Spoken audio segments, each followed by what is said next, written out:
Então, vamos trazer alguns exemplos de doenças genéticas de padrão recessivo.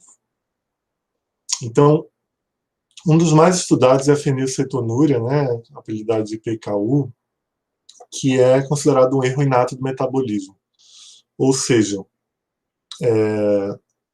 existe algum problema enzimático, né, que já se apresenta ao nascer.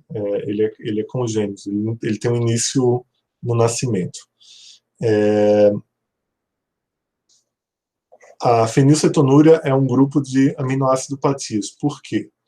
Porque a enzima PAH, né, que é codificada pelo gene PAH, que estaria em itálico, né, genes humanos se colocam em itálico, ele converte a fenilalanina em tirosina. Então, os pacientes eles acabam acumulando, porque a enzima está defeituosa, eles acabam acumulando a fenilalanina nos líquidos corporais, porque eles não conseguem catabolizar, né, a enzima não funciona.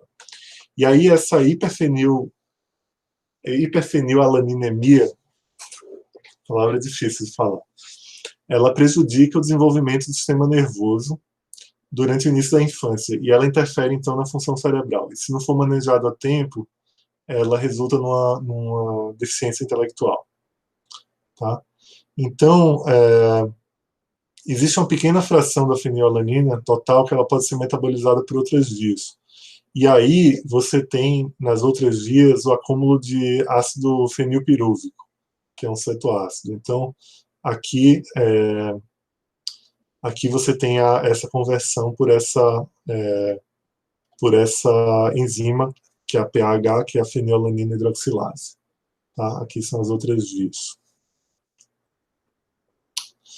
E aí é muito bem descrita a heterogeneidade alélica. Então você tem alelos que eles são mais ou menos frequentes, a depender da população, e você tem muitos alelos ali que atrapalham a função daquela enzima. E isso é muito importante porque a identificação, né, dos indivíduos afetados e também dos pais portadores, ela vai depender muito de como a gente consegue interpretar o que é de fato patogênico. Então, é muito importante se conhecer a lista de alelos encontrados nesses indivíduos e nos pais dos afetados. Tá? E também, né, como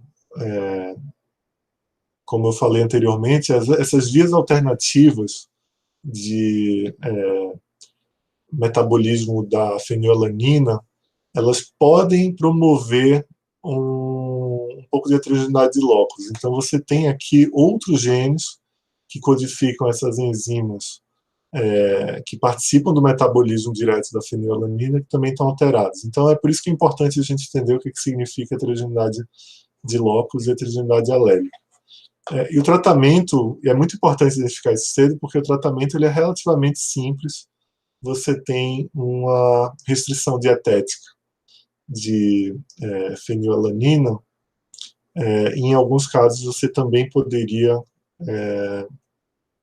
prescrever medicação para auxiliar, principalmente o efeito nervoso, né, dessa doença. Então, eu vou trazer aqui um outro exemplo.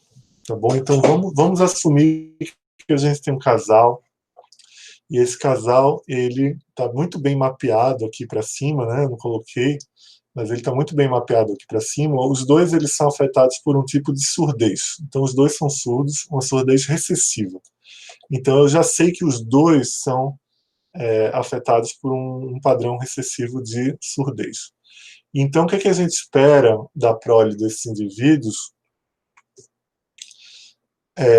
Se vocês estavam pensando que os dois eram azinho, azinho, azinho, azinho, azinho, azinho, você esperaria, então, uma prole 100% afetada. E aí, nesse caso, a gente vê que ninguém da prole é afetado. E aí, como é que a gente pode explicar? Eu coloquei logo 5 filhos aqui, um exemplo que tem 5 filhos, para dizer que não é pelo mero acaso. Quer dizer, ainda pode ser pelo mero acaso, mas, na verdade, se a gente pensa num padrão recessivo, a gente esperaria que 100% dos filhos fossem afetados. Um padrão recessivo de um gene só.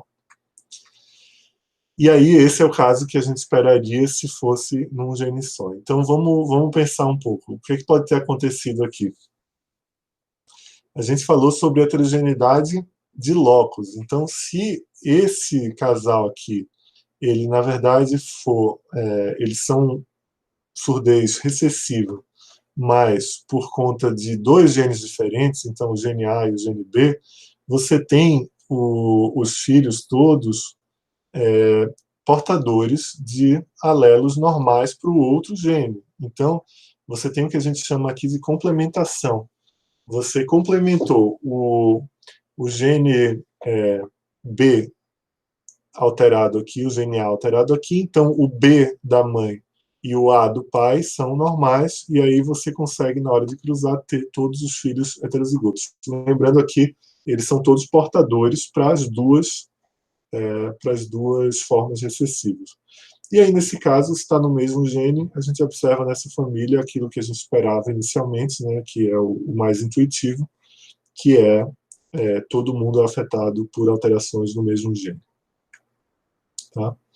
E aí, a surdez é um exemplo muito interessante de heterogeneidade de locus, porque você tem diversos tipos de alterações em várias vias. Então, tem desde a via mecânica, né, que é a formação dos cílios, a formação dos ossículos, né, do vestíbulo, da parte anatômica da percepção auditiva, né, da parte vibratória, mas você também tem alterações no sistema nervoso, né, então nos nervos que conduzem ali os estímulos dessas estruturas, né, sensíveis a som, e aí você tem vários genes que estão alterados em formas, formas familiares aqui de surdez. E esse é um exemplo muito interessante de heterogeneidade de locus.